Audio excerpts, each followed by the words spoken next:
I am Dr. Joanne Yanez. I'm the Executive Director for the Association of Accredited Naturopathic Medical Colleges. Joining me today is Dr. Jonathan Beatty, who will be discussing allergies, misguided adventure with our immune system. I love that title. But before we begin, I just want to go through a little bit of housekeeping. So for those of you here, we are going to have all attendees in listen-only mode, but you can ask us questions. If you go into the Q&A box, so down below, not the chat box that some of you are just saying hi in, but if you have questions during the course of the webinar for either Dr. Beatty or myself, please use the question and answer box. This webinar will also be recorded and sent out to attendees later on. And so with that, we're going to welcome our presenter today, Dr. Jonathan Beatty. He runs an independent clinical practice focused on autoimmune disease and neurological disorders. Began his journey in healthcare with a degree in nutrition and nutraceutical science from the University of Guelph. He has a strong background in nutrition, and that ultimately guided him toward this career in naturopathic medicine, where he attended the CCNM, the Canadian College of Naturopathic Medicine. He's worked in the natural health products industry and is twice voted Best Naturopathic Doctor in Canada by National Nutrition. We are so very happy to have him with us today and to talk to you about his own journey and his patients' journeys with allergies. And so with that, I'm going to stop talking and turn it over to you, Dr. Beatty. Have a great webinar, and we'll see you on the flip side. Perfect. Thank you very much. And I'd just like to thank you all for attending and coming out to listen to me rant and ramble this afternoon or morning, again, depending, or evening, who knows, depending on where you are in the world. So just a super brief history, as was already mentioned about me. Started my career this way with a degree in nutrition and nutraceutical science. But like everybody else, and I just noticed the typo, my apologies, it's University of Guelph. But started my background in education, actually headed towards becoming a veterinarian. But after a few years at school and studying the importance of nutrition and health as part of a pre-veterinary course, I decided to actually translate that over to human medicine because just like most naturopaths, I had a lot of health issues myself that were not being well addressed. And when I started playing around with my diet, I noticed that my asthma and eczema started to improve. So how apropos that I get to talk about allergies and allergic type reactions today.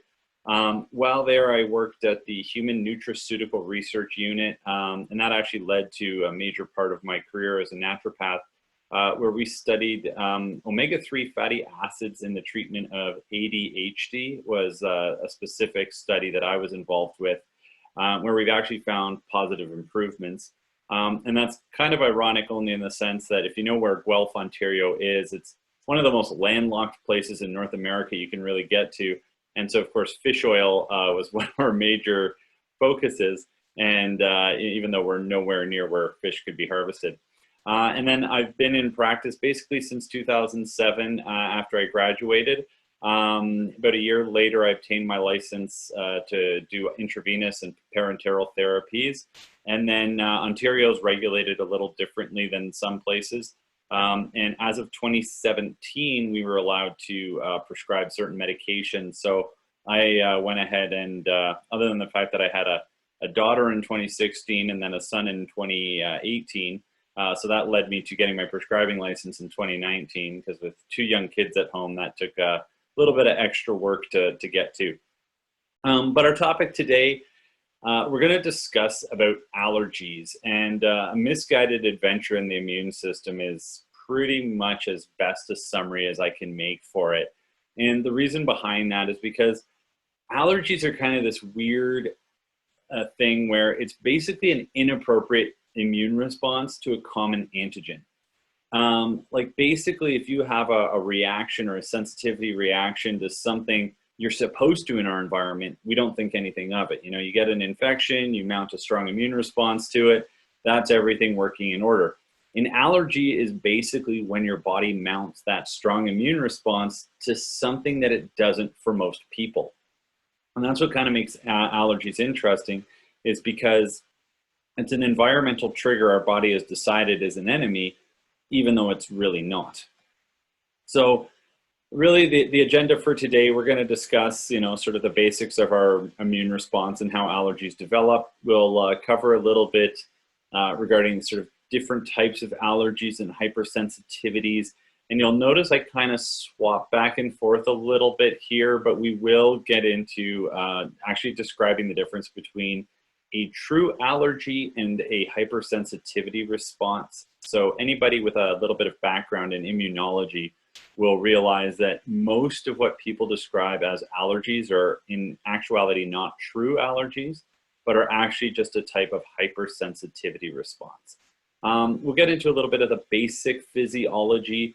I mean, really, you could basically do a postdoctorate thesis in immunology and specific to just one type of allergic reaction.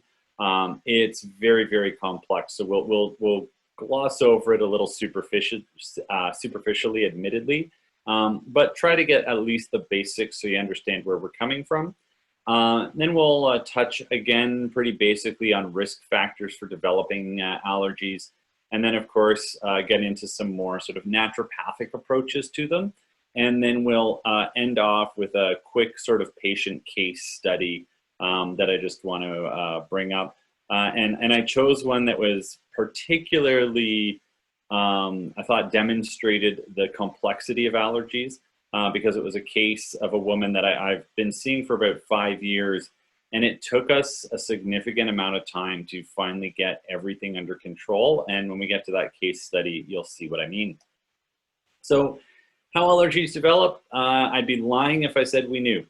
There's a lot of theories, and this is, of course, what makes this area most complicated, is that we're not 100% clear how or why allergies develop. We've mapped out some of this, but there's still a lot of mystery around it. And, we can sort of isolate in certain models factors that contribute. But what it seems to be is that almost all allergy seems to manifest from it like multifactorially. So, we know there's genetics can play a role, but it's not everything. Environmental factors play a role, again, not everything. And then, of course, infections or weirdly, the lack thereof also seems to play a role, but again, not completely. And then I will touch briefly on a few of the infections that can be involved in actually developing allergies. So some infections help and some infections hinder, and that gets, of course, even more complicated. So, Dr. Before you go on, I'm just going to put up a poll for those in attendance just to see who is here. Feel free to just fill that out when you can. And Dr. Beatty, please feel free to continue with your presentation. Thank you. Yeah, no worries. And so there are a couple different types of hypersensitivity response. And this is really the key because most times when we're discussing hypersensitivity responses, we're almost always talking about that type 1 IgE mediated antibody response. So for those of you who are kind of new to immunology, we have about 5 different types of antibodies in the body: IgE, IgG, IgA, IgM, IgI, and all the different types of antibodies. They're basically proteins that bind to other proteins and trigger specific responses. So when we think of, our classic allergy, you inhale something and it instantly causes you to sneeze, that's going to be your type 1 response. That's what most people are talking about when they talk about allergies.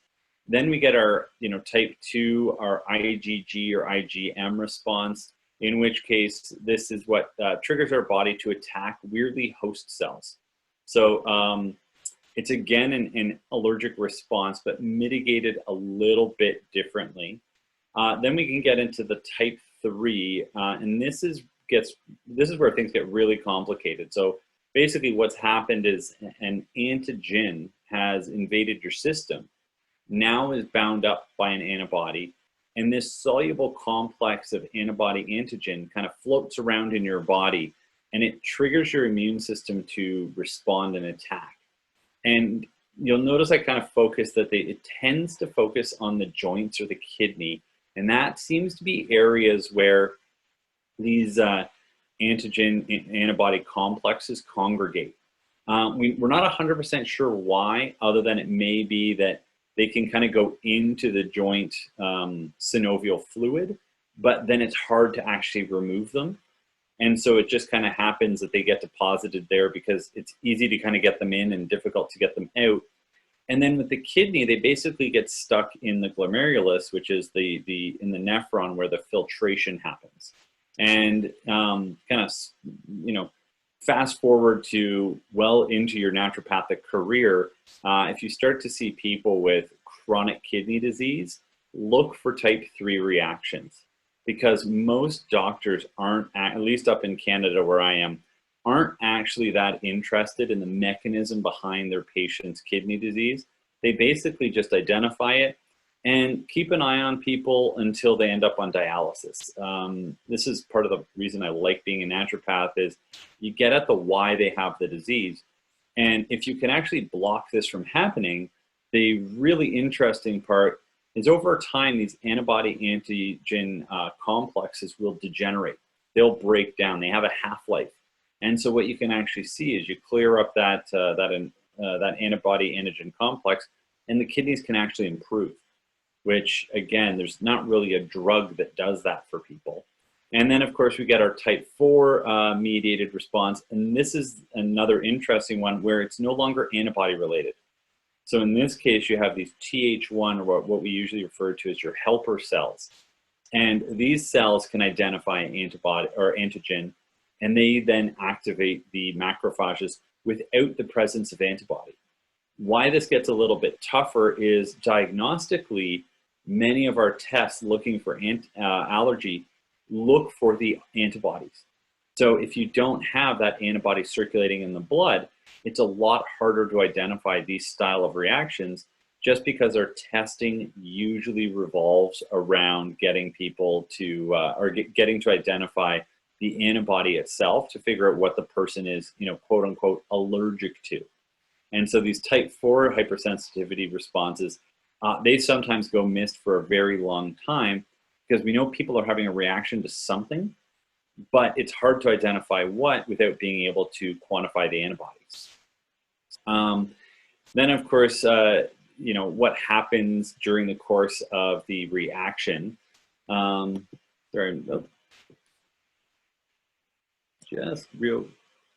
Sorry guys, real quick. I just have to get rid of the poll here because it was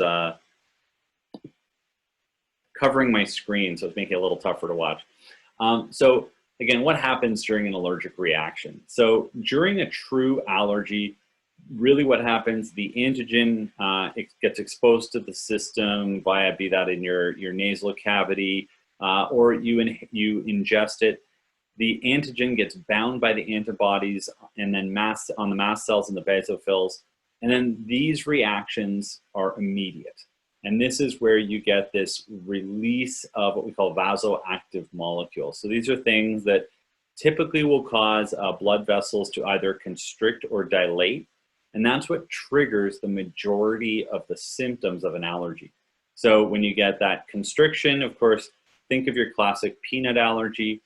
Somebody, well, and actually weirdly, that's a vasodilatory effect where sudden influx of fluid into an area causes the trachea to be compressed, and of course the person basically chokes to death if they're not administered epinephrine, or I guess what you guys would call adrenaline down in the States, fast enough to then reverse that. And these vasoactive molecules trigger a variety of symptoms because it ultimately depends on the concentrations of them, the ratios, and the tissues in which they're being released.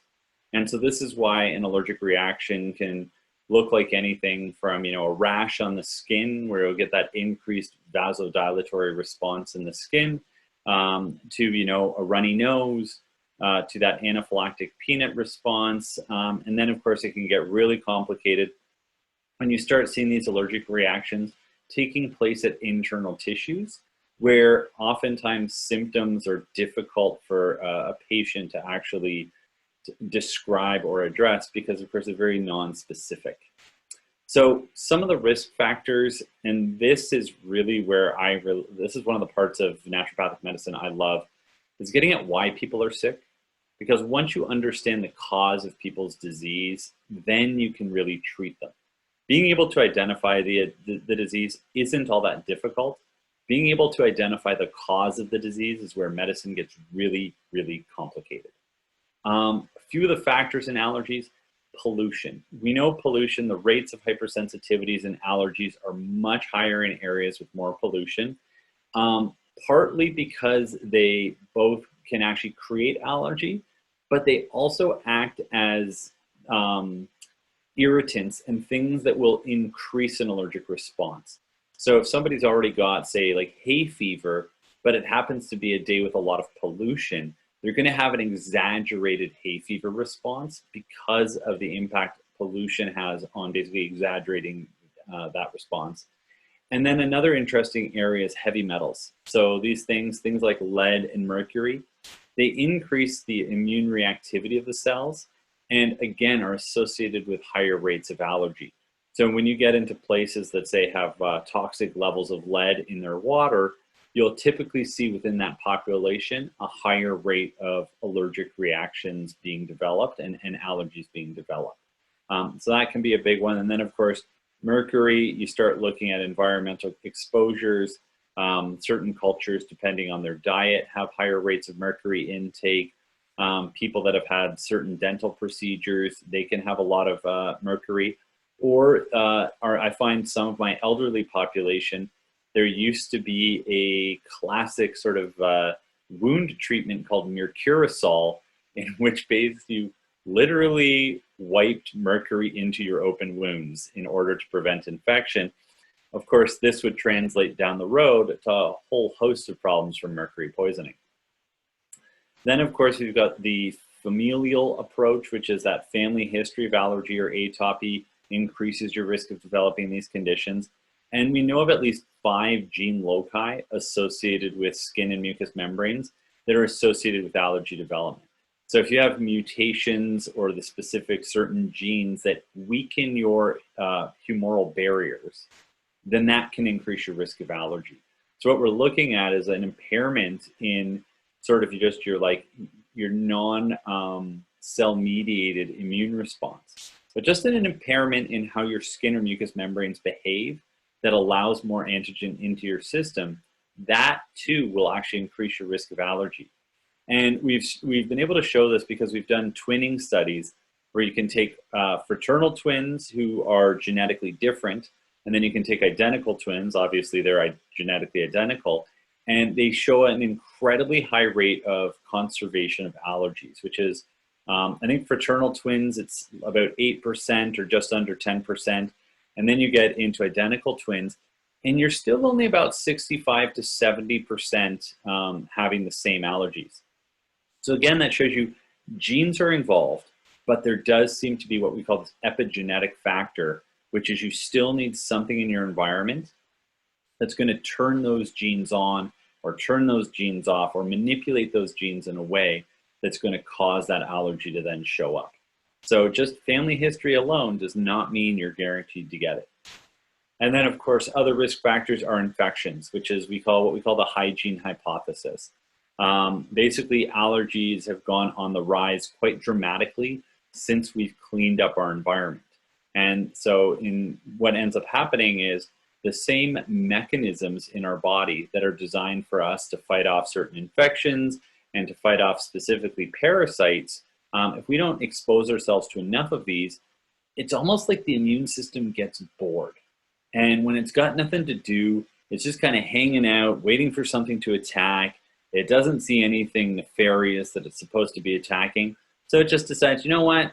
I'm bored, pine pollen. I'm going to just suddenly decide to become, super aggressive at pine pollen, and I'm going to practice my immune responses on pine pollen instead of, some sort of infection. And so the disruption of basically over hygienic practices causes a shift in our microbiomes. And this seems to trigger hypersensitivity. And it's quite an impressive area to study. There's even what we call the Helminth hypothesis, which is it's specific to parasitic worms. And one of the areas they've seen this is they did a deworming campaign in Florida where they found basically a type of worm that's rather, unless somebody's symptomatic, you don't have to treat them for it. It was a hookworm infestation. But what the Florida authorities decided to do was to actually treat everybody for hookworm, regardless if they were symptomatic. Well, the allergy rate skyrocketed 20-fold in the treated children versus kids in other counties that weren't treated. And so they realized, oh, wow, there really seems to be something with our gut biome that triggers the allergy.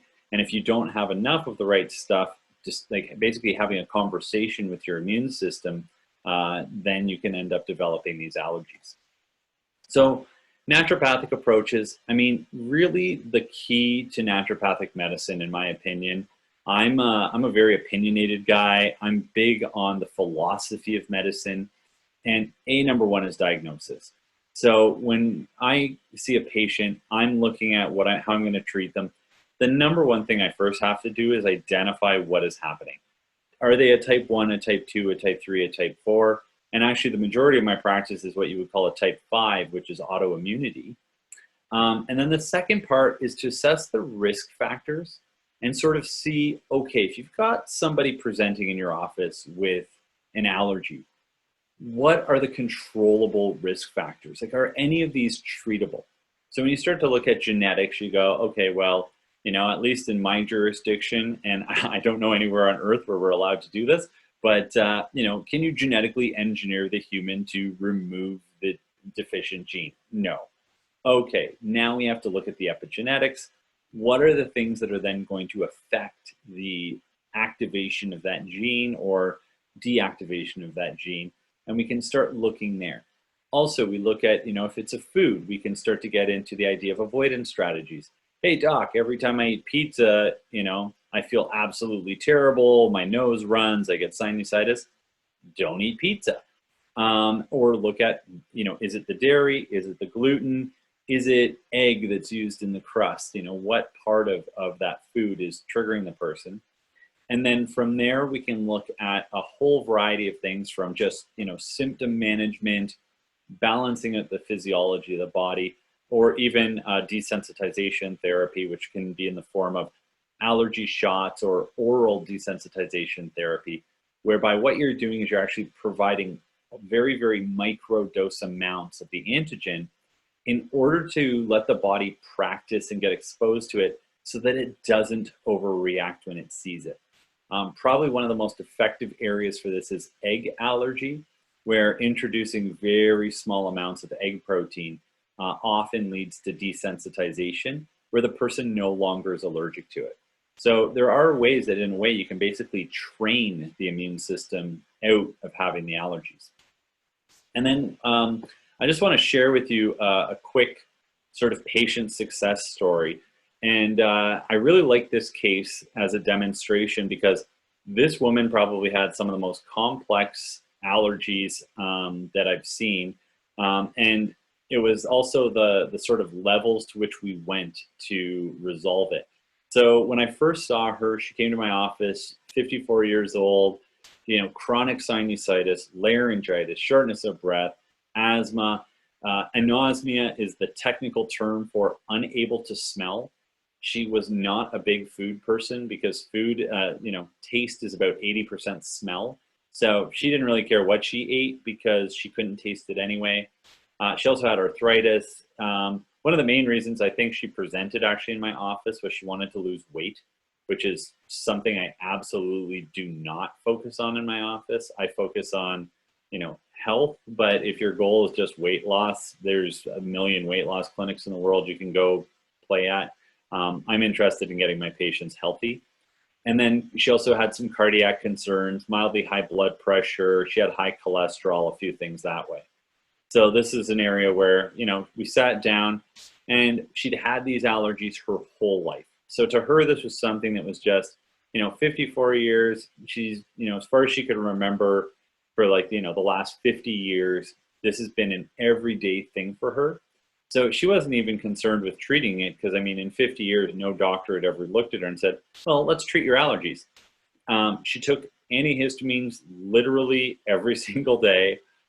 I don't know exactly how long, but again, probably like a good 40 years of daily antihistamine use. Um, I'm super curious to see where that takes her in the realms of cognitive degeneration, because there is a link between high antihistamine use and the early onset dementia. But hopefully we nipped it in the bud in time that she won't be experiencing this. And so anyway, even with all of this, she only had sort of slight improvement. It kind of made the symptoms livable, but she still had lost her sense of smell. And I can't remember exactly how long that was. I didn't have it charted. But I mean, by the time she presented, it had been years with no sense of smell. She used a bronchodilator almost daily. So taking your Venolin or your salbutamol, your salbutamol, which is your like sort of fast acting puffer. And then she also used a daily inhaled corticosteroid as well. So quick intake shows only mild seasonality, which was, and especially in Canada where we have really wicked swings in the seasons, whether it was, the dead of winter where there's 3 feet of snow on the ground and, the pollen counts are 0, or it was, the middle of spring, she barely had, much difference with respect to the level of allergy. We did some food sensitivity testing because of this. She showed some IgG reactions to dairy, gluten, eggs, almonds, oranges. And with diet restriction, about 50% of her symptoms disappeared from at least the allergy response. And interestingly, the arthritis, if you go back to those different types of antibody responses and how they show up in the joints, well, there you go. All of her arthritis symptoms completely resolved with changing her diet. Further investigation, she was a heavy, heavy, heavy chemical user. This woman, like, she put the stinkiest, nastiest cleaning chemicals on everything. I mean, I could smell her when she was in the parking lot. She wore so much perfume. I'm pretty sure she had some sort of infuser that it came out of her shower head. Heavy on the cosmetics. You could, like, looking at her and doing a physical exam, you basically wanted to scrape the makeup off of her so you could get a real look at who she really was. She completely disregarded our scent-free policy in the office. Every time she'd come in, she'd just reek.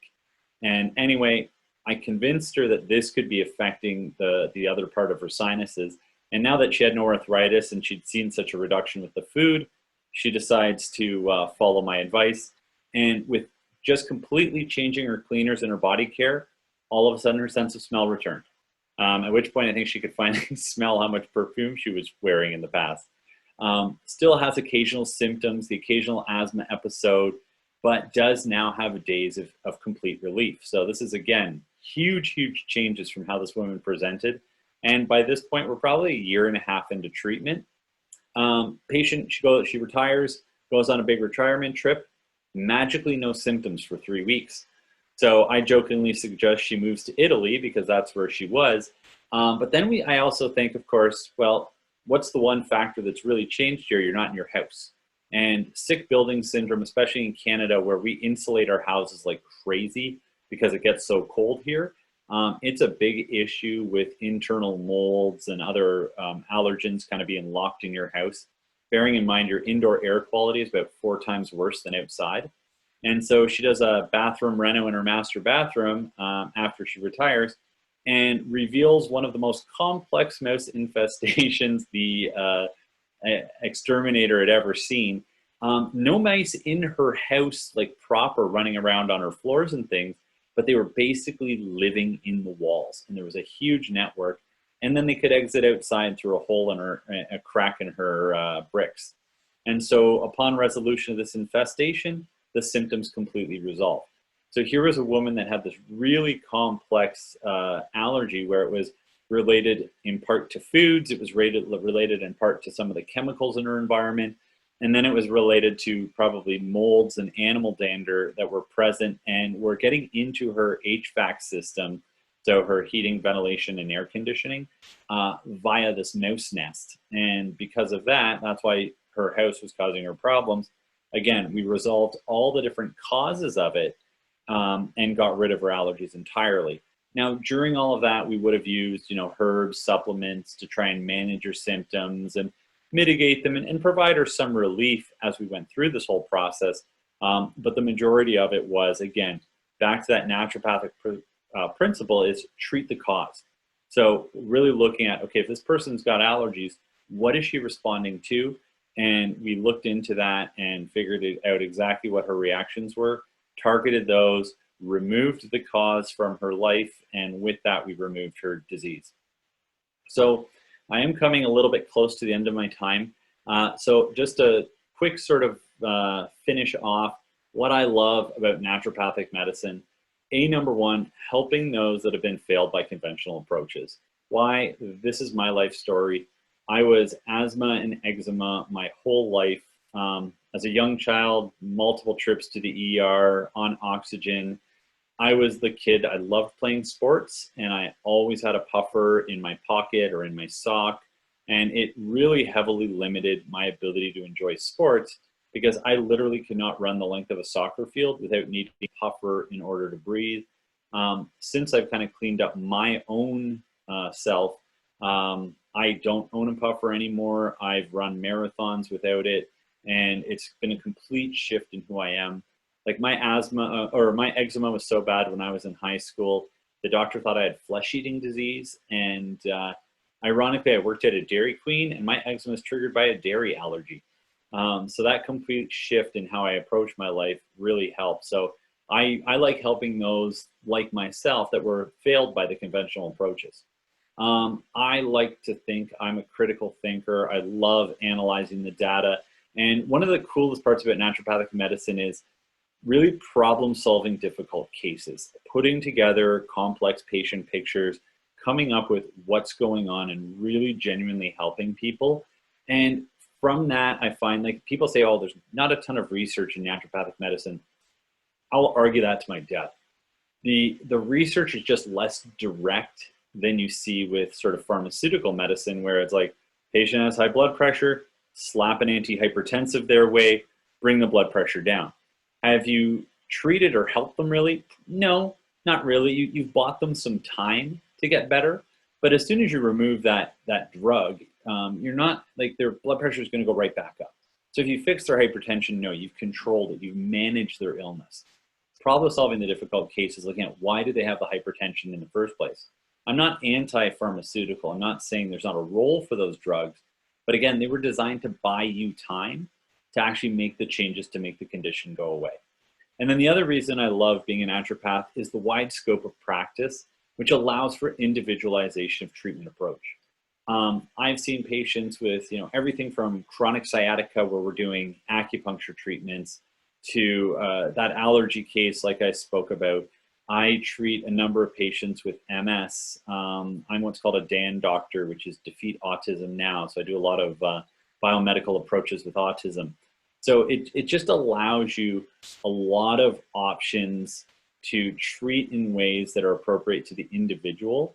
And I have some friends that are medical doctors, and one of their complaints about what they do, and I've worked with medical doctors in an office before, is they're kind of forced by their license to follow an algorithm. Their standards of practice are much more well-defined, at least in Ontario. And the first MD I ever worked with actually hired me because my standards of practice were a little looser. And so anybody who wanted hormone treatments from him, he refused to treat, and he would send them all to me because he didn't believe in the way in which his license required, like, it was mandatory that he treated people a certain way, and he disagreed with what was mandatory. So he hired a naturopath as a medical doctor in order to be able to bypass that. He would just refer them to me. So that kind of, is why I really love naturopathic medicine, is it allows you a lot of variability in how you approach your cases. And then looking forward, where my future looks, well, now that my kids are starting to grow up a little bit, I want to open a residency-based training clinic, which is really looking at, when you come out of school as a naturopath, you've kind of been sort of taught the basics, but it's really sort of finding the art to it. It's like learning a language, and you might learn how to read it and write it, but you can't necessarily, create prose. And I find that, the more time you spend in medicine, you get really good at understanding how to build a case, how to address somebody, and how to coach a client. Many times it's not understanding what to do with a patient, but how to get them to do it that is the most complex part.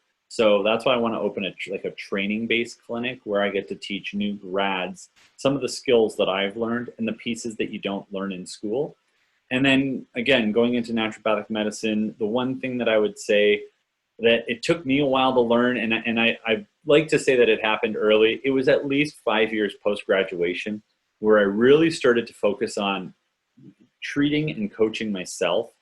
And that I would say is the one thing that I appreciate most for myself, but from a career perspective, my clinic just exploded when I started doing that.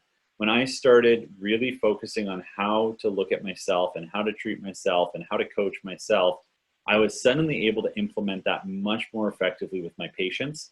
And that brought my success rate through the roof. I developed a wait list, the whole nine, and it really created a system for success. So when you're in school, you'll always be thinking about other people you know. Don't forget to think about yourself. So thank you for listening. We rant and ramble a little bit about allergies and naturopathic medicine. Here's a couple of my ways to contact me if you have questions specific for me. And thank you, Dr. Yanez, for having me today. You bet. Thank you. And that last pearl is really important. Don't forget about you and that you have to nurture yourself and your growth. In naturopathic medicine, we dedicate ourselves to lifelong learning. And part of that is introspection, as well as keeping up with the latest and greatest in medical education and treatment. So that's a really important point. Can you go to the next slide really quickly before we go to question and answer? Thank you.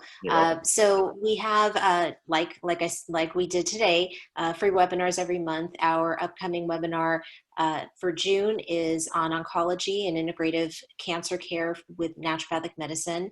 And then we've got some tips for success coming in July. So if you like what we're sharing with you here, we hope to see you again soon. And so with that, I'm going to, if you can just throw the next slide, which is how they can contact us if they have more questions. So I'm going to shoot some questions your way. So the first is more about the diagnostics. So can you speak a little bit about naturopathic diagnostics of allergic presentations and maybe a little bit of how it differs from like that traditional skin prick route that conventional care may take? Yeah, I mean, it definitely depends on jurisdiction, but here in Ontario, like the skin scratch test, the reactive allergen skin test as it's known, is very basic. It's pretty much exclusive to IgE mediated responses because you're looking for that immediacy of response. And you get the skin scratch one day, next day you're expected to have the reaction. Well, what if it takes 4 days for the response to occur? It's going to miss it. But also depending on how deep you do the skin prick or how shallow you do it, you may get an over response or an under response that's entirely mediated by not the test itself, but the practitioner and their ability to perform it. When you start to get into naturopathic medicine, and medical doctors have access to these tests as well, they just tend to be less well trained in using them, with the exception of course, there's good functional medicine doctors out there that I find that are doing this. But you can really start to quantify a whole variety of antibody tests. There's all sorts of different companies offering these where they're specific to types of conditions, they're specific to different types of foods, environmental allergens. So it just gets there's a lot of stuff, there's a lot of research in this area, and there's a lot of new tests coming out. And then with that, there's also even tests where they are a little bit less specific than trying to measure antibody, and instead you just expose the white blood cells to different antigens, and without having to quantify the antibodies, basically you just look at what makes them freak out, and that's an easy way to tell. And then I do, sort of in my office, the epitome of quackery, which is live blood cell analysis, and oftentimes I can just see hyperactivity of the eosinophil and basophils. And that alone will lead me to then suggesting further testing. And you can actually see the physical activity of the cells on the slide. It's not just about cell number, it's about who's awake and who's asleep. If your infection control ones are sleeping, it's probably not an infection. If they're very active, start looking for an infection. And then you see the same thing with the allergy-related white blood cells. Thank you so much. So you mentioned your journey with managing your own eczema and asthma. Do you have resources to learn about the mechanisms on atopic dermatitis or management, or any kind of places to point folks? I mean, that I wish I had better. That's a super tough one because, again, as I kind of alluded to in my talk, every case is a little bit different. I've treated some that I mean, I literally spoke to a woman yesterday. We treated her 1.5-year-old for a yeast infection, and their eczema cleared. My son gets it, of course, the apple doesn't fall far. Actually, both my son and my daughter get it. Apple doesn't fall far from the tree. I'm totally fine with eggs. My son, it's an egg allergy. My daughter, it's tomatoes is her big reactor. And she also seems like myself to react to something in our vegetable garden. So everybody's a little bit different. I would say the #1 place to start is your gut. Gut health, 80% of your immune system resides there.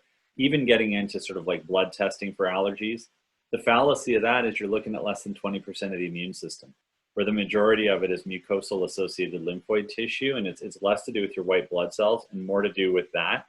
And currently we don't have a test where we go in, biopsy a Peyer's patch, which is the concentrated immune tissue of your gut, and run a test on that. So, I mean, a lot of it can be trial and error, blood tests. There's a whole bunch of different ways. But the other key feature with atopic dermatitis and asthma is glutathione levels. So look at things to support glutathione, because basically the presentation of those are depleted glutathione. And I would say more so than one book resource is use things like PubMed and those kind of websites where you can actually look at the initial research and just try to build yourself just a series of things that you can, I mean, there's no better way to do it than self-experimentation when it's safe. So things to trial and error on yourself, your body care, your diet, all the different possible exposures, and find ways to control those. Thank you.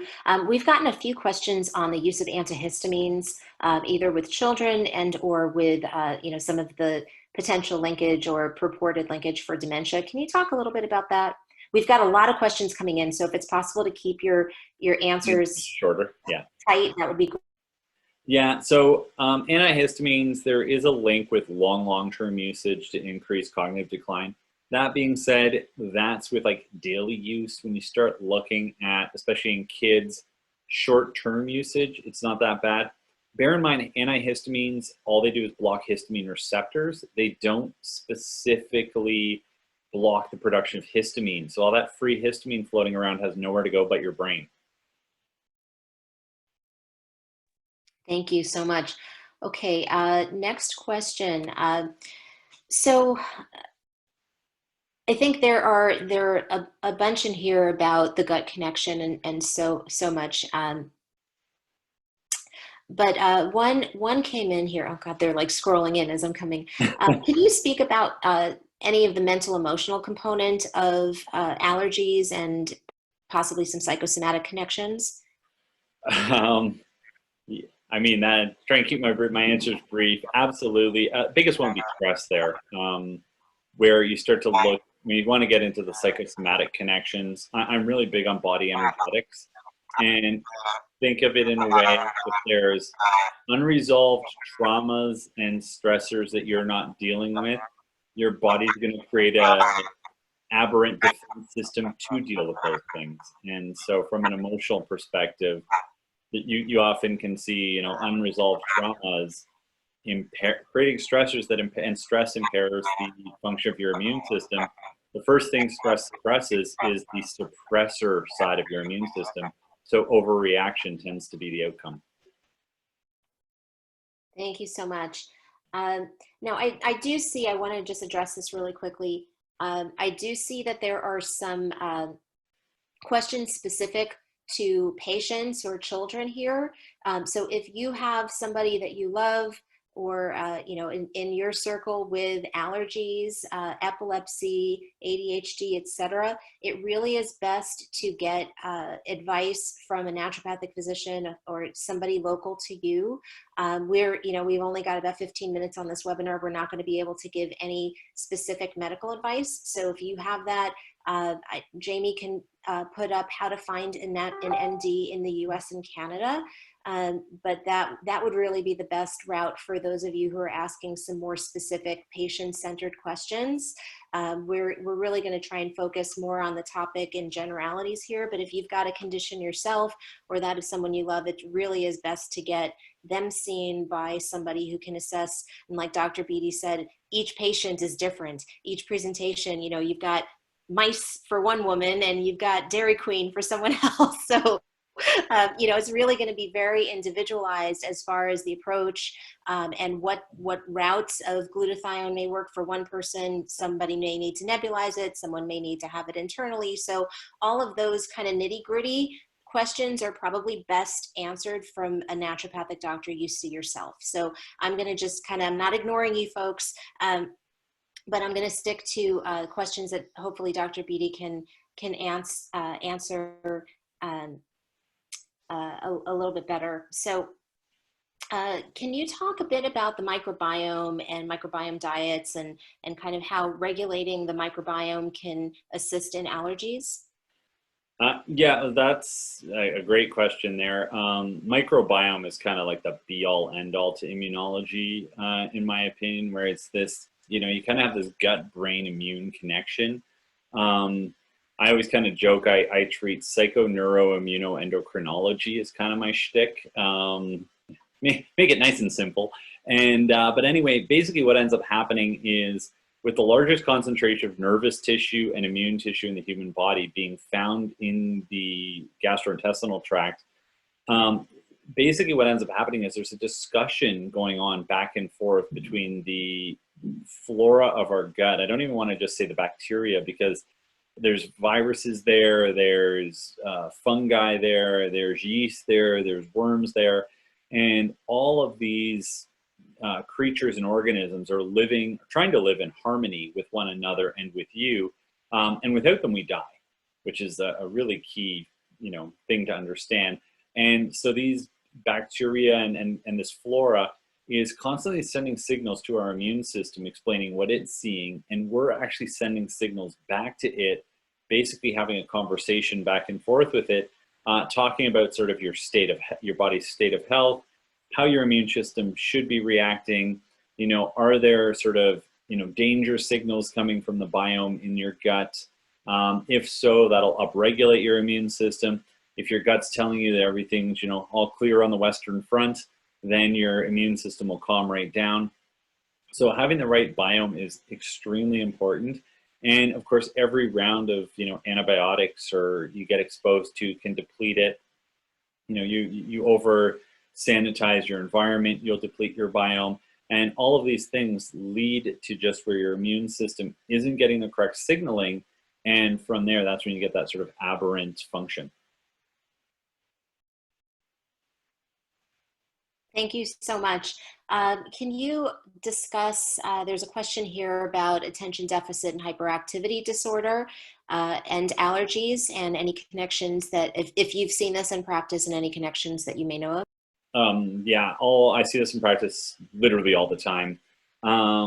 Multiple ways. Histamine can trigger neuroinflammation. So in a lot of, like, the one kind of key feature we know about autism spectrum disorder, and that includes ADD, ADHD, at least in Canada. I'm not sure about in the States how it's qualified. I'm pretty sure it's the same down there. Tends to be worldwide, but they're all now what we call autism spectrum disorders.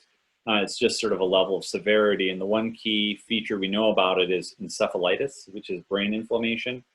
Seems to be connected with all of this, bearing in mind that, of course, your enteric nervous system in your gut is connected right up and has some strong signaling there.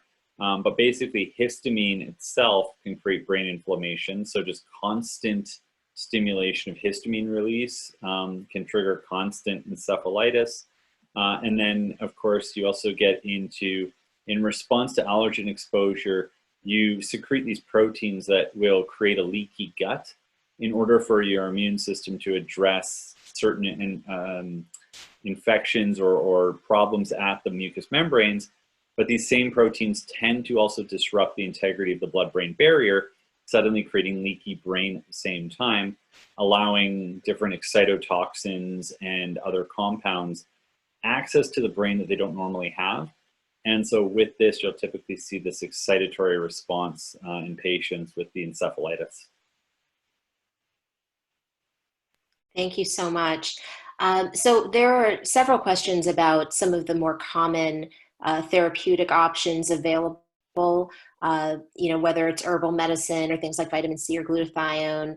Obviously, it's going to be tailored for the specific patient, but maybe you can walk through the mental process of how an ND would select the appropriate therapeutic options for a patient.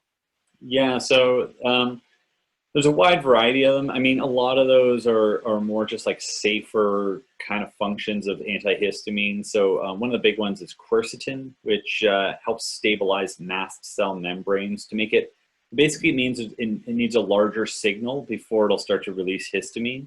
So it doesn't get rid of your allergy, but it makes it so you need more antigen stimulus usually to cause a release. Something to support glutathione. Again, usually the glutathione is being depleted by the ongoing allergy. So you're not necessarily curing the patient, but you'll typically provide them with some symptom relief, palliation, as we call it. So looking at somebody with asthma being strongly associated with low glutathione in the lungs, if you can boost somebody's glutathione in their lungs, for the most part, you can remove asthma. Cautionary tale right here, don't mess around with nebulized glutathione and asthma, because you can actually induce asthma attacks in people that are sensitive to sulfur. So you definitely want to do that with guidance. But that's one of the areas in which you can approach it with glutathione. Vitamin C, again, a lot of different ways vitamin C behaves in the body, from pH to just oxygen radical scavenging. And so just ways to reduce the overall inflammatory state of the body has a huge impact. Changes in pH. If you go back to kinetics of chemical reactions, just changing a human's pH can dramatically change which enzymes are active and how active they are. And so playing with body pH is incredibly helpful, because typically an overly acidic body will typically drive inflammation, and alkalinizing things out will typically reduce it. Although there are, again, this is individualizing, there are rare cases of somebody being too alkaline and you actually have to acidify them to normalize them. It's homeodynamics. Everyone learns it as homeostasis, but stasis is steady state. Dynamics is action. So it's trying to create balance through action is the key. Thank you. Can you discuss a little bit of the relationship between the liver and allergies? Okay, real simple stuff. So the liver is your basic. So it is. I'd like to clarify. The liver is not a storage pool for toxins. The liver is the organ that manipulates and it detoxifies things, which is the chemical conversion of a toxin into its non-toxic form. It is involved in the metabolism of just about every compound in your body. And with that, it can help to either stimulate antibody production, reduce antibody production. It can stimulate things to be digested more appropriately. So for instance, like your liver is heavily involved in bile secretion, or heavily involved in your body's ability to break down and digest a variety of proteins. Because with bile come pancreatic enzymes. And so if you have proteins that get broken down into oligopeptides and individual amino acids, your body's less likely to be allergic to that than to a full-size protein. So if you've been able to digest the protein properly, break it down into subunits, you'll decrease the antigen or antigenicity of it, or the allergenicity of it, and that alone can help. And then, of course, your liver is involved in the management of a lot of hormones, and increases or decreases in certain hormones also have a huge signaling effect on the activity of the immune system. So just making sure that, of course, the endocrine system is in balance. And the easiest way to do that is make sure the liver's functioning properly. Great. So here's something a little controversial. So if you have, let's say you've got somebody who's active allergies, and you're trying to understand what is the root cause, what's the role of taking antihistamines or supplement regimens or all of that while you're trying to figure it out? So like, how do you balance the mitigation of symptoms with that deeper understanding of what is happening?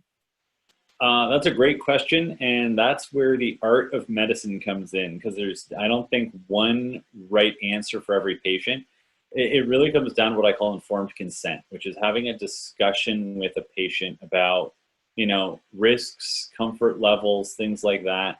I've had patients where they, have a family history of nut allergy. They're terrified to introduce nuts to the child.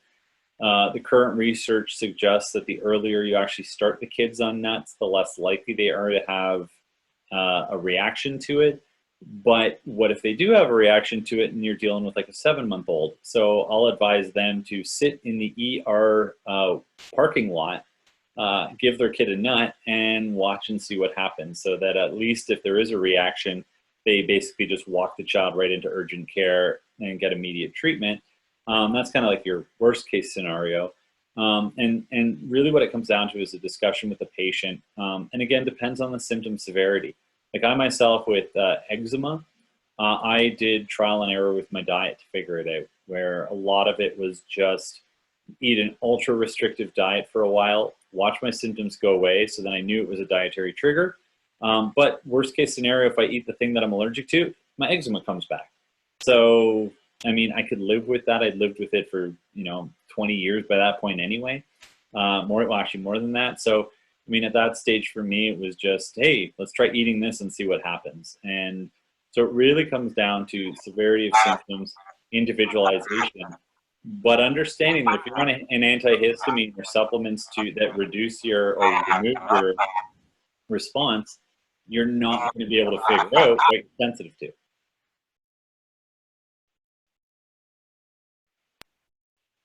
Thank you. I think we've got time for one last question here.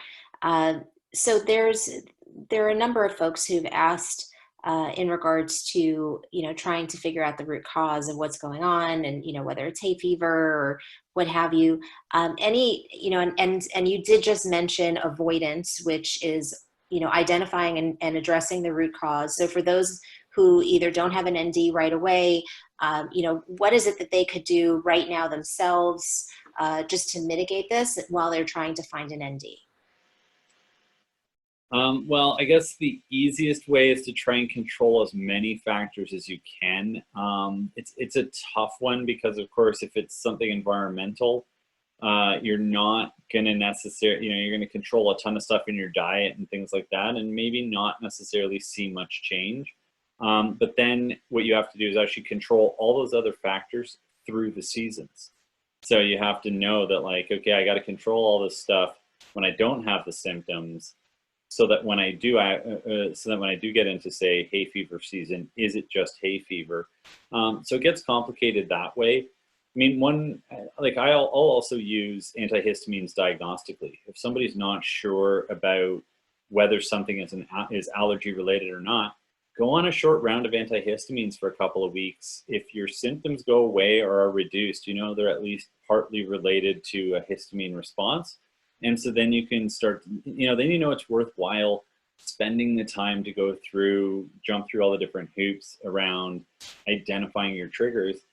If you take a bunch of antihistamines, you don't see any relief, it's probably not related to that, or it's at least a lot more complicated. And there's going to be some other stuff you're going to have to get under control before you can, start playing around with just the histamine side of medicine. Thank you so much. Have you had any experience with children with epilepsy and allergies? Oh yeah, lots.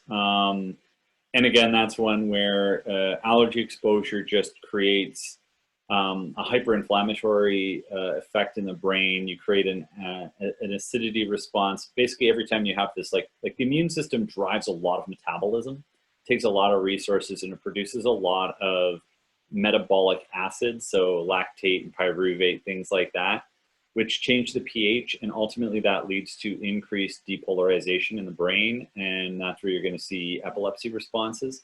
So for the most part, with that kind of stuff, like I'm a big keto guy with regards to epilepsy, and again also controlling for food allergies. So with kids, pretty much every single child I've ever seen with allergies and epilepsy has responded very, very well to a hypoallergenic diet in combination with a keto diet, and like remarkable results. And some of them don't even get full keto, and they still see the just benefits of a super high fat diet for stabilizing brain depolarizations. Wow. Well, thank you so much for this presentation. I know we're at the hour right now, and I appreciate all of the advice and all of the brain matter that you shared today with folks. So if you're interested in hearing more about Dr. Beatty, he put up his contact information earlier, and you know how to contact us at AANMC. So thanks again for coming, and we're going to wrap up our webinar now, but thank you so much. Have a great day, folks, and stay safe and healthy.